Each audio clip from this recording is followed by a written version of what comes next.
Hello नमस्ते। हम नूतन कर्ण अपन पूरा मिथिलावासी के गोर लगे छी।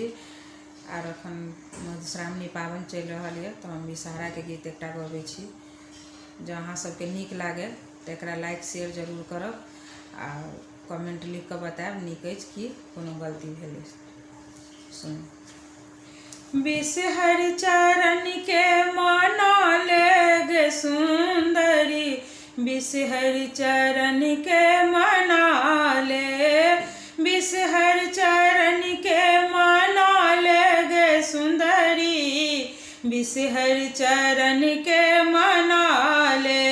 कथी के ओजन कथी के भोजन, कथी के ओजन कथी के भोजन, कथी के पनिया पिया दे गे सुंदरी, कथी के पनिया पिया दे गे सुंदरी।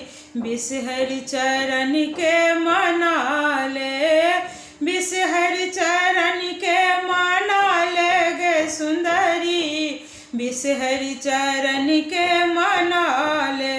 खीर खारे ओजन लब दूध भोजन, खीर खारे ओजन लब दूध भोजन, गंगा जल पनिया पिया दे गे सुंदरी, गंगा जल पनिया पिया दे गे सुंदरी। विषहर चरण के मनाले, विषहर चरण के मनाले गे सुंदरी, विषहर चरण के मनाले। कथी के ओढ़न कथी के पहिरन, कथी के ओढ़न कथी के पहिरन, कथी के पलंगा सजा दे गे सुंदरी, कथी के पलंगा सजा दे गे सुंदरी।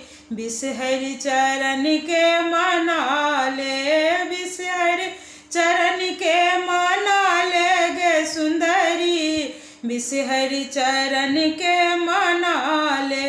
मन पाते ओढ़न मन पाते पहिरन, मन पाते ओढ़न मन पाते पहिरन, फूलों के पलंगा सजा ले गे सुंदरी, फूलों के पलंगा सजा ले गे सुंदरी। विषहर चरण के मनाले, विषहर चरण के मनाले गे सुंदरी, विषहर चरण के मनाले, विषहर चरण के मनाले गे सुंदरी, विषहर चरण के मनाले।